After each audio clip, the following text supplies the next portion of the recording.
The wagon lurched violently just as Alan nodded off in his seat, and he nearly tumbled off and down into the muddy roads below. He gripped the edge of the bench, arms trembling. Mud-caked wheel below turned slowly and it took a second before he managed to right himself again. "Gods damn it all," he cursed, "why the hell did I ag?" Phlegm caught in his throat, sending him into a fit of coughing.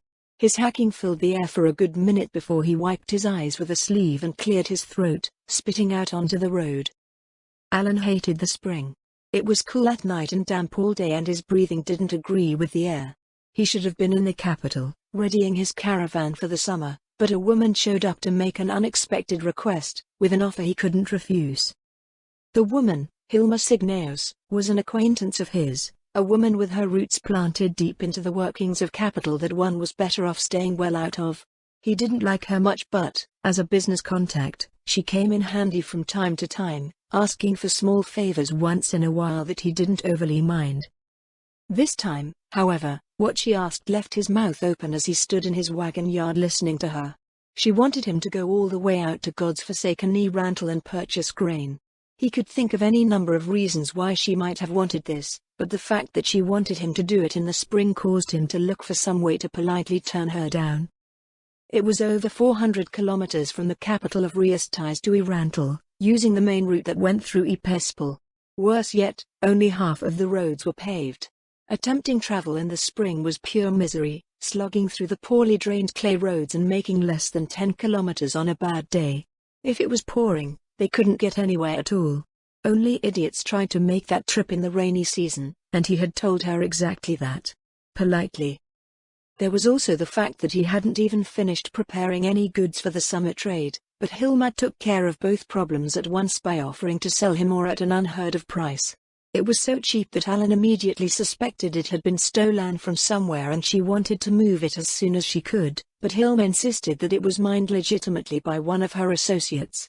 Assuming the regular prices for ore in Rantel, the profits would be worth 2 good seasons of trade, well more than worth the time. She had also insisted that, despite now being ruled by the undead sorcerer king, Rantel would be perfectly safe, that her advance agents, dispatched to investigate the condition of the duchy, had contacted her from the city and found nothing to worry about. With nothing to say and nothing to lose, Alan had begrudgingly agreed. It took several days to prepare for their departure, pulling his men together for the unexpected trip. Now, he could only curse the dismal conditions that plagued them along the way. Sitting beside him, the lead wagon's teamster looked dully on, trying his best to navigate a way through the muck. "How long until we reach the border?" Alan asked him. Few hours, maybe," the man replied, "hard to tell. Surprised we're not all dead yet, the lot of fools we all look." Alan sighed, unable to refute him. There were 30 freight wagons in his caravan, and it seemed that they had to stop to deal with one getting stuck in the mud or damaged 3 times a day. He had hired a small mercenary company as an escort, so the 50-odd men should be enough to deter any of the brigands that littered the countryside, but he couldn't help but keep his head low and look nervously to their surroundings every time they rolled to a halt. Well, no matter. Not being attacked was nothing to grouch over. He figured the 3 weeks they had spent on the road so far just left him irritated and looking for anything at all to complain about. They should be within a few hours of the border, and back on paved roads where they could make good time again. This should be it, the teamster pointed to a village overlooking the road. Last village to the border. Now that they were here, Alan could clearly remember the small collection of buildings, loosely arranged into what one might call a village. It lay slightly off of the highway, on a small ridge. "How are we for time today?" Alan asked. "Just past midday," the teamster looked to the north. "Weather looks clear as well. As long as nothing breaks, we should be able to make it to the next stop before the evening." Alan grimaced at the thought of the next stop. It was a seedy town ruled by a small-time count that made himself as much more important than he actually was. It was still a good place to get ready for the more important stops beyond, however, and he looked forward to a roof over his head and a real bath after weeks of travel. 2 hours later, they reached the border, where the clay roads turned cobbled and the crops to either side of the road abruptly vanished into thick, rolling woodlands. Alan looked for signs of other caravans tracking mud over onto the pavement, but either there were none or they had been washed away by the spring rains. The caravan picked up speed and, after another half hour, they were making their way around a wide bend in the road. The teamster frowned and reached under his seat. "What is it?" Alan asked. The man didn't reply, instead pulling out a wide roll of parchment. Alan leaned over as he unfurled it, seeing that it was a map. The teamster's expression deepened, and he kept looking between the map and the scenery before them. "Something's not right," he finally said. "Should be able to see the town in the distance by now. Maybe we're not fully around the bend yet?" Alan glanced forward, then across at the map again. "Nope," the teamster pointed. "See where the road straightens out and goes south? Should be where the town is. Stop the wagons. Don't have to tell me twice." Alan stood up on his wagon seat, looking back over the caravan. Spotting the grizzled mercenary captain a few wagons back, he waved him over. The captain trotted up to him and nodded. "Master Alan," he said. "There's a problem up ahead." Alan started. The captain looked down the road, then looked back at him. "I fail to see any problems," he said. "That is the problem," Alan said. "There's supposed to be a whole damn town up ahead, but there's nothing as far as the eye can see." Alan reached back and took the map, offering it to the captain. The man frowned down at it for a moment, then looked back and forth in much the same way that the teamster did. He turned to the aide that had followed him. "2 scouts, bring up horses for them too," he told him. "Have them ride out 5 kilometers south and see if they find anything." The aide nodded and turned, running back up the line of wagons. Alan looked around nervously as the scouts made their way down the road. The forest on either side looked too pristine, untouched by human hands. A monster could possibly charge out of the tree line to attack them right then and there. He tried to get his mind off of the surroundings. "The map is recent, right? No, there's no way a whole town just vanishes, even if the map is a bit old. We're not all just getting the map wrong, are we?"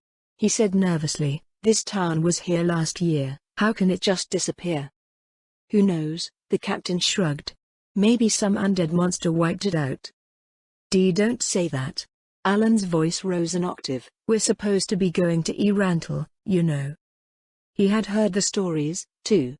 Rumors of the catastrophic defeat at Katza Plains, the army rooted by unimaginable terrors. "Calm down," the captain chuckled. "If it was an undead monster, it wouldn't be looking all nice and green like this. It'd be looking more like Katza, yeah?" Why did he have to say that just then? Still, it made sense. Even small villages destroyed by monsters left ruins. Alan took several deep breaths to calm his frayed nerves. The scouts returned a half hour later, looking none the worse for wear. "Find anything?" the captain asked. "Yes, sir," one of them said as they dismounted and handed off their horses. "Of the town, there's no trace of it ever being there. No ruined buildings or fortifications, not even the remains of streets or any kind of human habitation. Just a sparse meadow, with forests and hills as far as the eye can see in all directions. May as well be pure wilderness." "No sign of battle or anything like that?" "No, sir. Nothing at all." "All right then, get back into your positions." The captain looked at Alan. "What's your call, Master Alan?" Alan looked down the road again. "What else can we do?" He laughed helplessly. "We keep going. Let's hope we can find some place to stay before the evening." A few minutes later, the caravan rolled forward again, forging ahead to the distant site of where the town should have been. Deciding that it was pointless and unhealthy to continue imagining monsters behind every tree, Alan turned his attention to his inventories. It was just ore, actually. All 30 of his wagons were laden with iron ore from the northern regions of Riestais. How Hilma could afford to part ways with it for so little still bothered him. She should have at least sent an agent to negotiate the best prices possible rather than coming personally. The woman looked so thin and ragged compared to the last time he had seen her. Maybe Hilma's characteristically shrewd and cunning practices were being affected by her health. Not that it mattered. Her loss was his gain. Erantle was rich in produce and lumber, while lacking in mineral wealth. If traffic on the highway was truly as bare as he had seen, the duchy's forges would be desperate for ore, and the profits from his cargo would be enormous. He would be able to return fully laden with Hilma's grain with a year's worth of profit in his pocket. The idea that he would need to go through Riestize's muddy roads again tempered the elation over his apparent gains. Hopefully, by the time he made his way back, most of the spring rains would have passed and the journey made more amenable. Maybe he'd stick around for a week or so to see what had changed, and if there were any more opportunities to be had. Or maybe not. An undead magic caster now ruled over the duchy, and news had been scarce since the beginning of spring. Merchant traffic was certainly down and, though that might simply be explained by the uncertainty that came with power changing hands, he didn't want to find out firsthand if it was for another, more insidious reason. Alan shook his head, trying to clear his mind of doubts. They were only a few days away, he should be taking advantage of anything new that he could. How about that ridge? The teamster pointed to a bare overlook rising out of the forest near the highway. Still a bit early, but it'll be midnight by the time we reach the next village on the map, if it's still there. Alan wasn't so sure that it was. The entire place seemed devoid of any sign of human habitation so far. He wasn't a ranger or any vocation skilled at scouting, however, so they might have slipped beneath his notice. He turned to the captain, who was still walking on the road beside him. "What do you think?" he asked. "Stopping anywhere along this stretch will be the same," the captain replied. "It'll be 3 days to the city either way." He had a point. Even with the paved and well-trained roads that they now traveled over, the caravan of wagons could only make roughly 30 kilometers a day. That was why the town was there, well, supposed to be there, after all. Facet town was 30 kilometers from Croston. Croston was 30 kilometers from the town in Jesson County, which was in turn 30 kilometers from Ranthal. On a major highway, every town was placed a day's travel from the next. It was common sense for any merchant or traveler. Luckily, the ridge was nearby.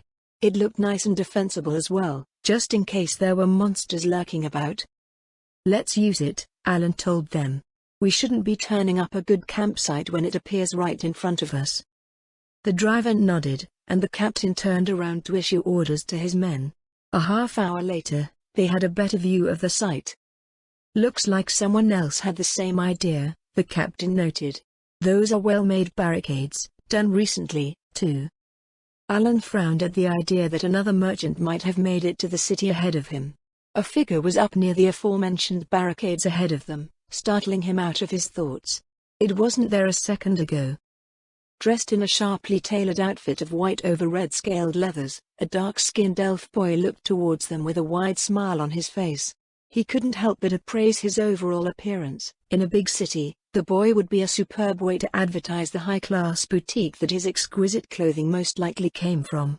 Just why he was wearing it in a place surrounded by wilderness was another question. "Oh, you've arrived," he said as they made their way up the final stretch. "They said that some merchants would be coming from the west, but that was weeks ago. The roads are truly terrible this spring." Alan started to fall into the lazy routine that merchants often used when conversing between one another, but then he furrowed his brow. "Wait, you knew we were coming?" he asked. "Yup." The elf answered brightly, "You'll be just in time for the big event, too." "I expected more, honestly. There's a huge line of traders coming in from the Empire." That might explain why Hilma was so generous in trying to get him out to Ranthal. Chances were that he wouldn't be the only one that she roused to action. "I probably won't be the only one," Alan told the elf. "What are you doing out here, anyways? You're camping here too?" No," the elf replied. "I just work here." "Work?" Alan glanced over the elf's appearance again, but couldn't make anything of his outfit. "Patrolling the border," the elf explained. "A ranger?" He looked him over again. "So young, actually. If you work here, do you know what happened to the town that's supposed to be back there?" "We got rid of it," the elf said. "Over 2 weeks ago. Looks nice and natural now, right?" A wide smile appeared on his face at the last, as if he was more interested in what they thought about the land's appearance than the fact that a whole town was gone. "But why?" "Why? It's because, The boy turned around and peered up at a sign planted at the top of the ridge. "Facet," he turned back with a cross expression. "That's right, those nobles and their people were doing a bunch of things they shouldn't have been." "So their town was destroyed?" Alan was incredulous. "Yes?" The boy tilted his head curiously. It wasn't just the town, it was all of their land, obviously. All of it? Alan's mouth fell open. But does that mean you killed everyone as well? The elf's expression turned extraordinarily grim, and the three men swallowed. Way worse than that, the boy said. They were kicked out. Alan wanted to ask how that could be worse than losing one's life, but the boy didn't seem to be in the mood to talk anymore. The elf turned around and left, disappearing just as quickly as he had appeared. What could he have meant by that? Alan voiced his question anyways. He glanced to either side of him, but the men shook their heads unknowingly. The caravan continued on past the barricades, and Alan's employees and the mercenaries started preparations for the night.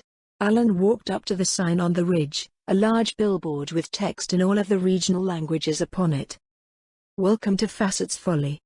Designated campground of the Sorcerer's Kingdom. Site usage free of charge. Rules.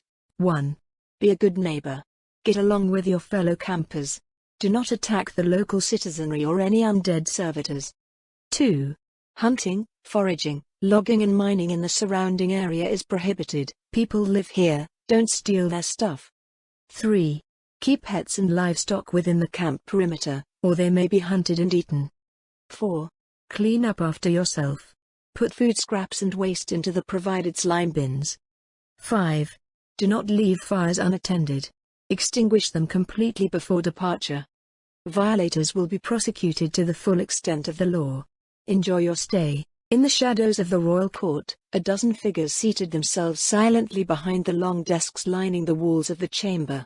Below the raised dais, upon which the throne of the Sorcerer King loomed over the proceedings, the Prime Minister of the Sorcerer's Kingdom, Lady Albedo, patiently waited for the members of the court to settle themselves. Or was she the guardian overseer? With her ever-present smile, Villette Jessen could never tell in what function Lady Albedo served until she actually spoke. It had taken her weeks to even gain a sense as to which she was, something her tenuous understanding of the workings of the Sorcerer's Kingdom's inner circle gave the barest amount of confidence to make conjectures with. Lady Albedo was always both, yet always one or the other at the same time, an unfathomable being who lay beyond her comprehension even as a venerable member of the nobility with all of its intricacies. The maids in the chamber, who also hailed from the mysterious place of their origin, seemingly had no such issues, lending to the sense that there was some unbridgeable gap that would lay between them and the nobility for the indeterminable future. She had accepted her appointment as an advisor to the royal court readily enough, but quickly came to the realization that she was nowhere near ready for that appointment despite all of her decades of court experience. In effect, it was a foreign court planted directly in the heart of human lands, yet this description fell woefully short in describing what it actually was. The semblance of the courts of Reistais was but a mere show put on for the benefit of their lessers. The beings who styled themselves as ministers and counselors were pillars of power, intellect and charisma beyond the reckoning of mere mortals. Even the legendary paragon of humanity, the Dark Warrior Moman, could only stand roughly as one of their peers, a single man amongst many. In this royal villa, constructed by human hands, was a place far above humanity, as far from the outside world as the earth was from the stars above. Rather than an advisor, she felt more of a translator, one that constantly struggled to understand even half of what was being said in her effort to convey their missives to the House of Lords. Villette thought that she could simply abridge everything into an acceptable form when she had first started, but it was not long before she was compelled to fearfully interrupt the proceedings to ask about words and concepts in the fluid discourse of the court lest every pretense unravel to expose her incompetence. Every time she did so, she still felt her own inadequacy being made plain before the other members of the royal court, that she was wasting the time of those who existed in a place so far beyond herself. Her pen scrawled endlessly over paper, interrupted only when she needed to reference something in the piles of notes that accompanied her task. A name in their discussion broke her concentration, a name that she dreaded to hear in this most high of halls. On the subject of Facet County, the smooth voice of a man to her right spoke. This solution is quite elegant in both its implications and severity, don't you agree?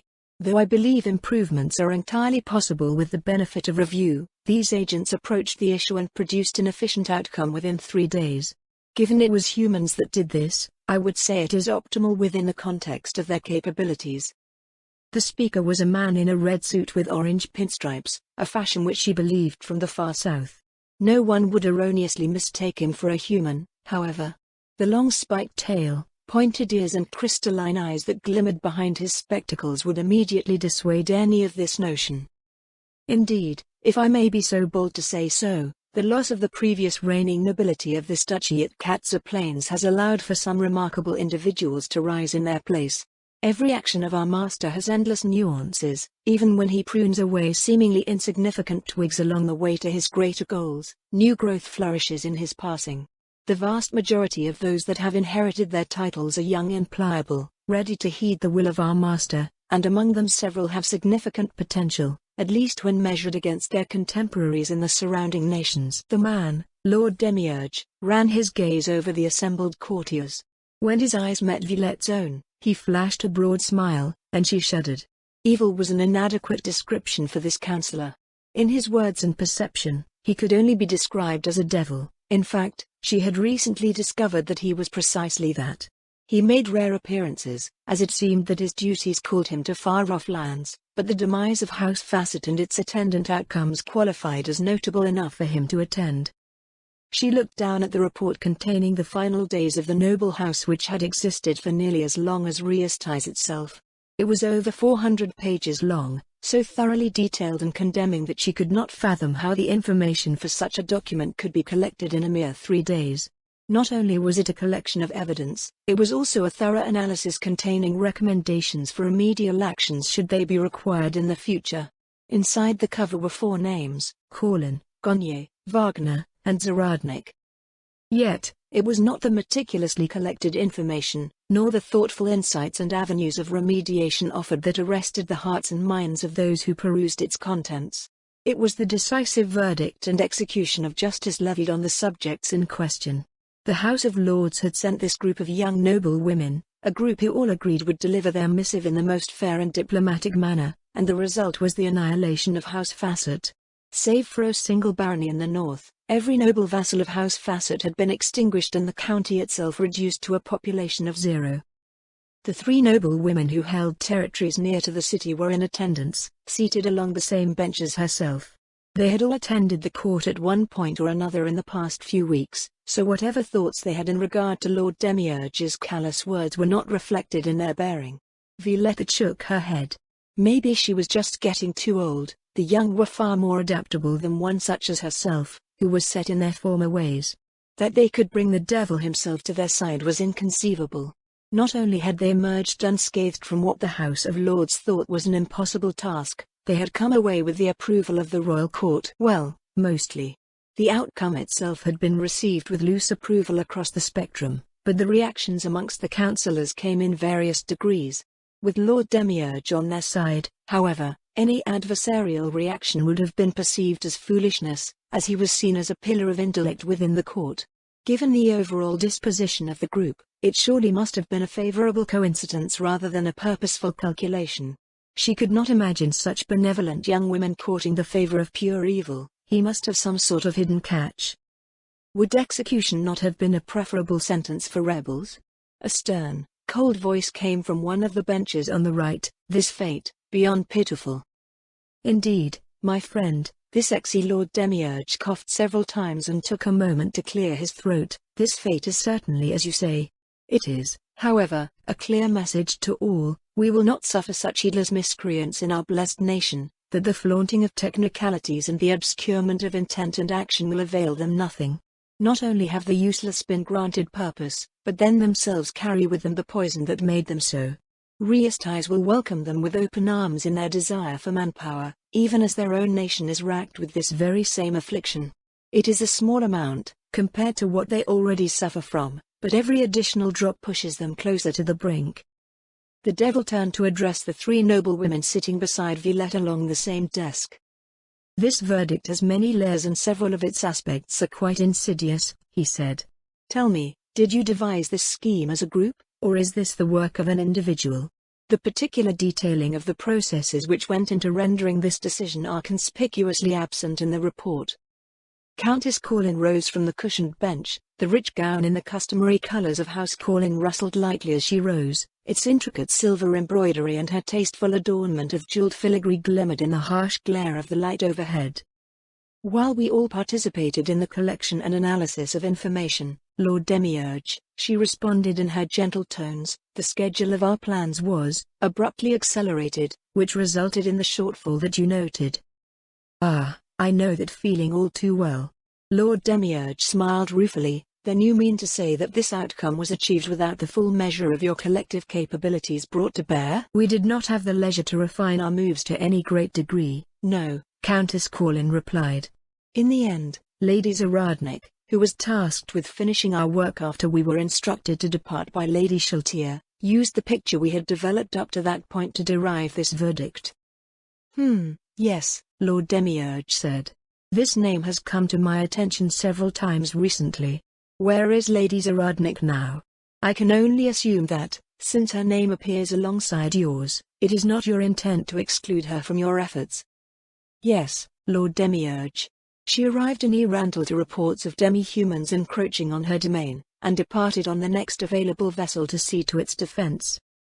I have had some experience with demi-humans myself recently, Demiurge replied with a tight smile, so I know just how troublesome they can be. If this is the case, perhaps I could have you answer on her behalf, since Shaltier is not present either. Do you know her well, Lady Corlin? I have known her for as long as I can remember. House Corlin and House Zaradnik have always maintained favorable ties. You would consider her a friend, then? She is like a sister to me. Well then, I suppose you would indeed be the best person to ask, in light of her absence. Lord Demiurge stepped out from behind his desk, making his way along the table in the center of the room to stand before Countess Corlin. This move, he said as the sound of his crisp steps faded from the chamber, this verdict, are you aware of the meanings behind it? I believe so, Lord Demiurge. And you fully support Lady Zaradnik in her stance? I do, Lord Demiurge. Is that so? Well, there is one nuance that I find particularly disquieting. The punishment itself makes the blood run cold, especially to those who stand close to His Majesty. A declaration to all, a threat, a promise. It is as if she means to say that all would be subject to this judgment, even we of the royal court. The air in the chamber seemed to dive to freezing temperatures. Violette felt goosebumps rise painfully over her skin. The gleaming light overhead did little to stave away the sense of oppressive darkness that hemmed her in on all sides, a sinister void which sapped away the strength in her body and cast her will to the wind. It took everything she had to avoid curling up into a quivering ball of helpless fear. Lord Demiurge loomed before them, his icy gaze fixed in their direction, the features of his face fixed into a scowl. Tell me, Lady Corlin, Demiurge said coldly, does she truly mean such a thing? It was only then that Violette thought to look to her side. In the crushing sense of darkness that filled the room, amidst the freezing oppression and despair that would have made brave warriors wail and devout priests weep, Lady Corlin stood tall in the light. Her form did not waver in weakness, nor did her arms tremble in terror. There was a smile on her face, but it was not the mask that nobles often wore to conceal their reactions, nor was it a facade of foolish bravado. Her small, quiet smile was filled with warmth and genuine confidence. She faced Lord Demiurge directly when she responded, her gentle voice filled with equal parts fondness and pride. Of course she does, she answered. She is relentless in her duty, she does not cower from her fear. She is even-handed in judgment and her austerity applies to all. If ever she were to be abandoned and left alone, she would still rise resolutely to fulfill her obligations. Her nature may often place her in the most ridiculous of circumstances, but even failure will only delay the inevitable. She is the most steadfast person I know, born and raised to be a defender of the realm, an implacable adversary to all those who would become its enemies, and I truly pity whoever ends up as her quarry. I see, Lord Demiurge said. And what have you and your companions here, We are nobles of the Sorceress Kingdom. Countess Corlin lowered her head respectfully past Lord Demiurge, towards the empty throne beyond. Where His Majesty leads, so too shall we follow. At least it's not so insanely gaudy this time, it looks normal. Almost normal. When he realized what had crossed his mind, he suppressed a sigh. Arms held out to his side, he could only stand still and watch as the homunculus maids moved about his figure to prepare his garb for work. Today, it was Foi's turn to direct their preparations. Thankfully, what she had chosen for him was nothing like last month's painfully bright crimson robe, which was adorned in such a huge array of obnoxiously large gemstones that they might as well have dipped him in glue and rolled him all the way across the guild treasury. The selection for today was a robe of deep forest green, draped comfortably around his skeletal form somehow. Within its rich silken folds were tiny diamonds that glimmered like points of light through a verdant canopy. Rather than the strange, meaningless characters embroidered in gold thread along its hem, this robe was lined in soft white velvet that formed into intricate patterns of leaves running several centimeters up the edge of the cloth. It was simple, lent an air of comfort and, most importantly, it was quiet. He had half expected to end up in some outfit with cosmetic firework effects and bold lettering circling around his head like a holographic sign. Instead, he was granted some peace of mind. A thought occurred to him. Foi, he looked at the maid in his reflection. I'm curious. What were your thoughts when you decided on this selection? If he could finally puzzle out the homunculus maid's sense of aesthetics and reasoning for his wardrobe, he would be able to steer their selections in such a way that he did not look like some sort of psychedelic peacock every other day. Surely she had not simply selected it because it matched the color of her eyes. Foi stepped back from her work to stand before him respectfully, realigning her posture and folding her hands before him. Her bob of blonde hair bounced lightly as she spoke. Forgive my presumption, Ein Summer, she said. But I believe that, as you have just recently returned from the frozen mountains to the north, your arrival would best reflect the coming of spring. With your return, your blessed kingdom has come to life, and who else would best represent this promise of abundance other than Ein Summer himself? All of your subjects will surely see this as well, as it is your power that. I understand. So much for that idea. Seasons did not exist in his former world, after all. Nor was any sort of symbolism with the outside world in common use. The outdoors was just a monotonous, bland and toxic wasteland that one avoided as much as possible. The skies were choked with an ever-present blanket of deadly pollution that smothered the world in the same, uniformly balmy temperature. Suzuki Satoru had never experienced the spring in real life, and he supposed that the undead being named Momonga did not have the same appreciation for it as living things would. Ainz let out a sigh. My sincerest apologies, Ein Summer. Foi lowered her head repeatedly. I will choose a new outfit since it displease. No, no. He told her quickly, I was considering something else entirely. I am not dissatisfied with your selection, Foi. In fact, it pleases me greatly. You've done well. Foi brought her hands up to cover her mouth with a gasp, tears welling in her eyes. Yes, Ein Summer. Foi's voice trembled. Thank you, Ein Summer. Around him, the other homunculus maids sported beaming smiles, tears of their own collecting at the corners of their eyes. Ainz did his best to not shift around uncomfortably. Why was it that he had the effect of making women cry? There was the previous maid that had attended to him last month, 5th. Then Albedo, then Shaltir and Aura, now Foi and her assisting maids. He had heard of men that many women cried over, but he was reasonably certain that it wasn't remotely the same thing. Now that he was thinking about it, his words had even made Gondo cry. He made dwarves cry. The idea of leaving people in tears wherever he went was not something that he thought of as an advantage. When their preparations were finally completed, Ainz gave himself a once-over in the mirror. He nodded once sharply. Not bad. Ainz strode away and down the hall towards his office, purposely, regally, in the relaxed stride of casual confidence that he often observed from his good friend Jerkniv, Emperor of Baharuth. It helped immensely that he wasn't so ridiculously dressed today. The doors were opened before him and smoothly made his way through the threshold. Ah! He suddenly stopped. Is there something the matter, Ainz? Ainz scuttled over to the balcony. He leaned over and peered into the glass box sitting in the sunlight, reaching inside with a hand to turn over the leaves of the plants growing within. The knot in his non-existent stomach unwound itself after finding what he was looking for. Phew! Upon entering his office, it had occurred to him that he had left Nanaru alone for nearly a month. Ainz imagined that he would find it dead or missing after being neglected for so long. He shook his head to himself ruefully as he eyed the fresh cabbage beside the terrarium. So much for trying to prove himself. Of course someone would have fed it while he was away, The house was full of servants, after all. "I have returned, Nuru-kun," he declared a bit too forcefully, then realized that he was trying to act like a king before a pet. After feeding the litbug 3 leaves, Ainz turned around and swept his gaze over the office, surreptitiously glancing at Fua. She seemed attentive to him, but her placid expression betrayed nothing of her thoughts. His meandering eyes finally focused onto his desk, and he walked over and placed a bony hand on the pristine desk. The knot formed in his non-existent stomach again as he relaxed into his chair. "Nearly a month away, so a month of work awaits me. I avoided work for a month last time as well. I should have learned my lesson then. No, this time I was able to get some things done while I was away." In hindsight, he was surprisingly able to get quite a few things done, which was infinitely more than the little he had accomplished after he had shut himself away the last time.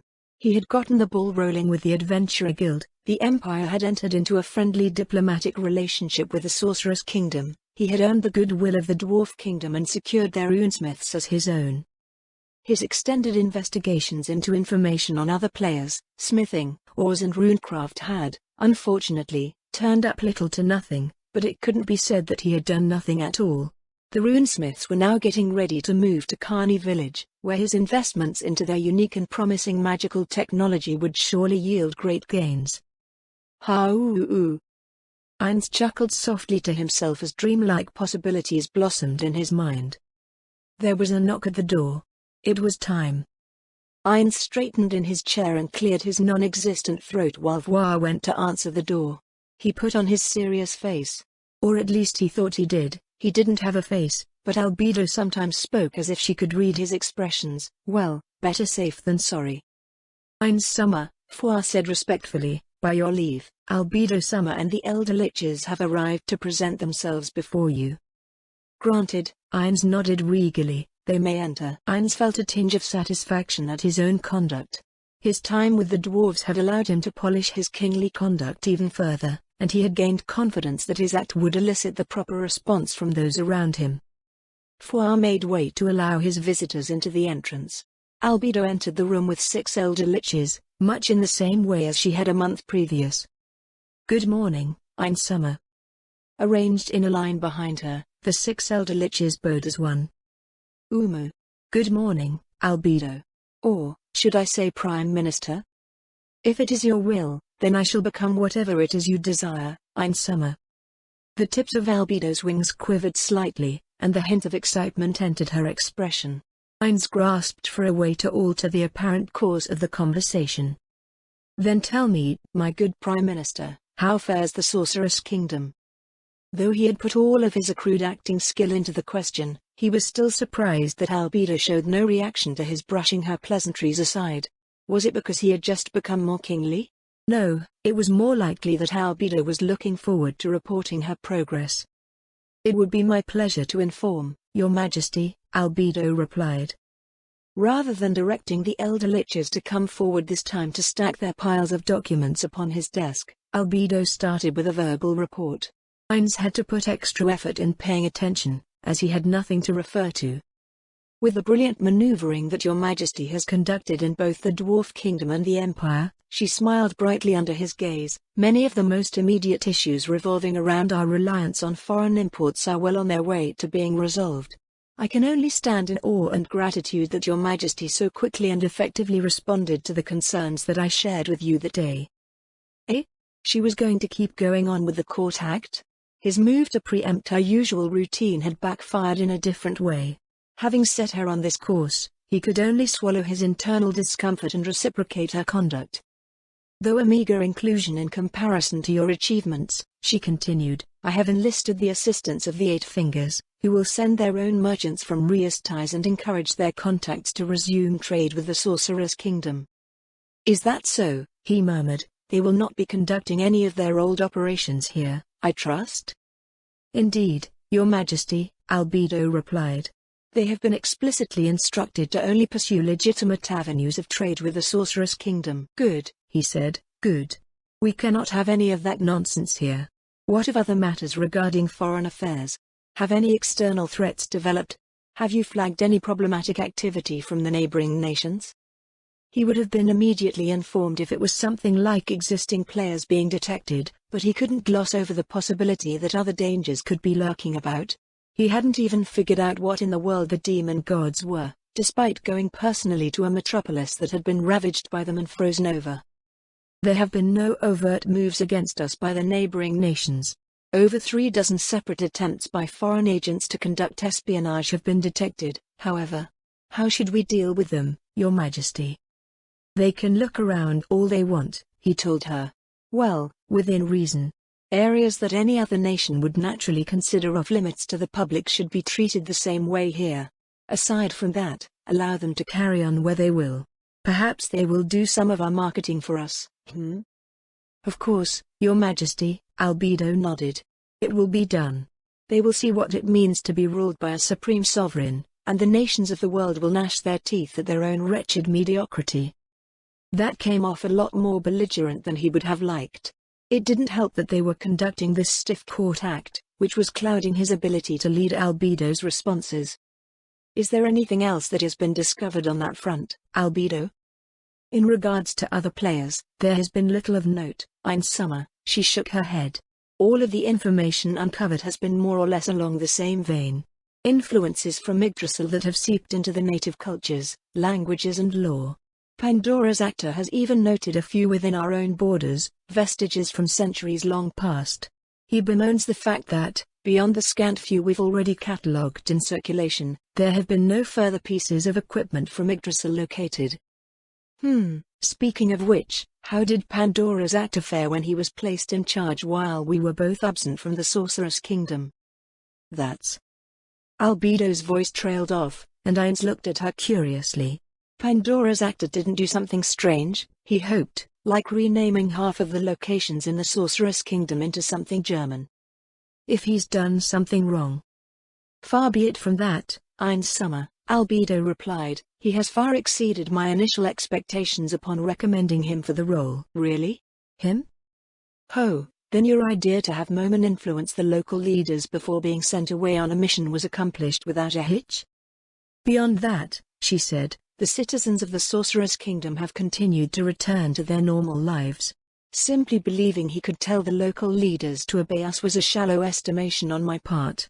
It is beyond grudging, powerless, acceptance contingent on their faith in a single man. The vast majority of the human leadership has become productively compliant and are now actively working for the benefit of the Sorcerer's Kingdom. Ainz wasn't sure how to respond to that. Just what the hell did Pandora's actor do as Momen to achieve this?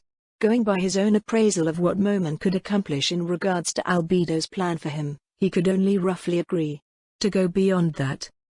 Once it was known that Momen would be sent away on his mission. There's more? He continued his work on behalf of the administration in our absence, dealing with the very same local leaders he dealt with as Momen. Truly, calling these humans puppets on strings was a gross understatement. It is more like he is playing both sides of the board, every single piece moving of its own accord at his direction. Ainz had arranged to trade places with Pandora's actor as Momen in a few days, but now he thought it prudent to discuss Momen's enhanced persona with him before then, lest he stumble into a minefield. If that's the case, Ainz asked, how are we doing on the adoption of undead labor throughout the territories? It is as you must have already noticed, Summer, Albedo said, this is the one area where the results are not so uniform. Our analysis of current projections on agricultural yield and data in mining and forestry, as well as the current deployments of undead servitors throughout the nation have outlined several key factors influencing the rates of adoption. The first factor concerns the labor imbalances in higher density areas that would manifest if undead labor were to arbitrarily replace human labor across the board. With our resettlement of the abandoned lands to the northeast by the population of the city slums, we've conclusively proven that, if necessary, utilization of undead labor can be imposed upon the population to aid in the cultivation of land, provided that there is land to cultivate or extract resources from. Expansion of human habitat invariably means the clearing of lands that may be needed by many of your non-human subjects in the future. So I believe it is not something that should be so rashly pursued if the core territories of the Sorcerer's Kingdom are to showcase a myriad of its citizen species. The second factor revolves around cultural and religious perceptions of undead. Though it has been demonstrated that humans can overcome their cultural aversion to the undead servitors, religion is another matter entirely. Rate of adoption can be directly correlated to the figures present in each religion, as well as their stated mandates. Unsurprisingly, the common population that subscribes to the faith of the Four, with their openly hostile mandate against the undead, has the lowest adoption rate. Unfortunately, they also represent the majority of the human population in the Sorceress Kingdom. Those who subscribe to the faith of the Six, which is a minority that primarily exists in the southern territories near the slain theocracy, have demonstrated no issues when it comes to embracing undead labor and security where it can be employed. Hines nodded gravely. He supposed the findings on religion were hardly surprising, but it represented a great hurdle when it came to his plans on exporting undead labor. The Empire, and in the future, Riestais, represented his largest markets, but the vast majority of the population worshipped the four great gods. One could only assume that interest in undead labor would be even more dismal than that of his own nation. His hope was that, by leaving the various temples of his own nation alone, it would help improve the Sorceress Kingdom's reception abroad, but, well, a mere 2 months had passed. Amongst the common folk, information was transmitted almost entirely through word of mouth, and that word of mouth was often rooted in hearsay and rumors. "What of the dwarves?" he asked. "I believe our relationship is fairly solid now." "We're still awaiting data points from the trial units that you've provided to them, in summer," Albedo replied. "So far, however, they seem to be a promising market for exports, both in terms of undead labor and mundane goods produced in the Sorcerer's Kingdom. The resulting trade flows will be a boon to development and taxation here as well." "I'll look forward to it then," Ines nodded. "Is there anything else that you believe requires my attention?" "Yes, in summer, as a matter of fact, there is." Albedo stepped forward to place a single sheet of paper before him on the desk. "An event is being coordinated in order to stimulate the re-establishment of regional trade," she said as he raised the sheet in front of him.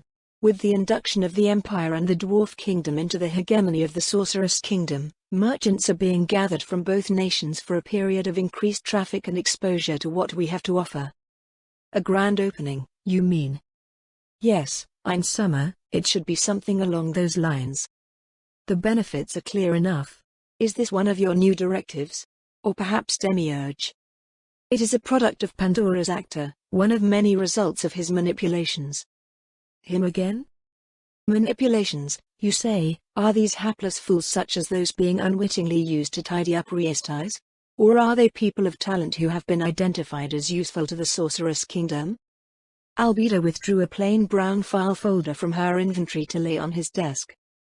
"The latter," she said as he scanned the contents. "Her name is Leanne Wagner, one of the local leaders, the scion of a merchant house. She inherited her father's holdings, which include the majority of merchant companies headquartered in Irantal, after he was killed in the Battle of Katsa Plains.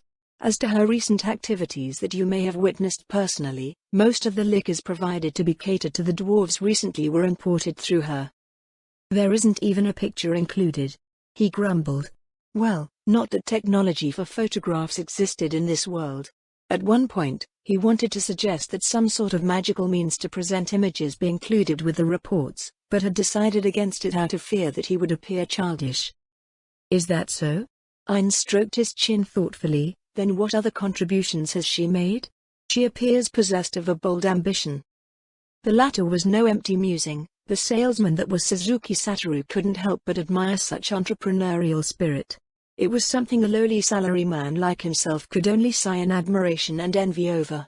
That this energy was being utilized for the ultimate benefit of the Sorceress Kingdom made it all the better. "It is as you've surmised, in summer," Albedo answered. "She has various schemes underway, some of which enlist the cooperation of our government. Most notable among them being her research into new transportation technologies." "New technologies, you say?" "Yes, in summer. With the Sorceress Kingdom beginning the transition into the utilization of undead labor, it has become apparent that many of the technologies that exist here are unable to withstand its rigors. Equipment and machines designed with conventional labor in mind wear down and break, vehicles fall apart. Baroness Wagner is currently engineering a myriad of technologies with the aim of their being able to harness the full potential of soul eaters as a motive force." How long do you believe it will take before this technology can be showcased? It would go hand in hand with our efforts to export undead labor. For anything approaching a perfected technology, I cannot say. Several working models are already being developed, but the costs of each unit are what one might expect of experimental research. It's difficult to say when a product that might be considered economical can be achieved, as many other factors go into whether it is perceived as such by our various prospective clients. I suppose that's just how things are, Ines mused idly. Be sure to notify me when you believe a breakthrough on this front has occurred. Or rather, he should be delegating this project to Schultier.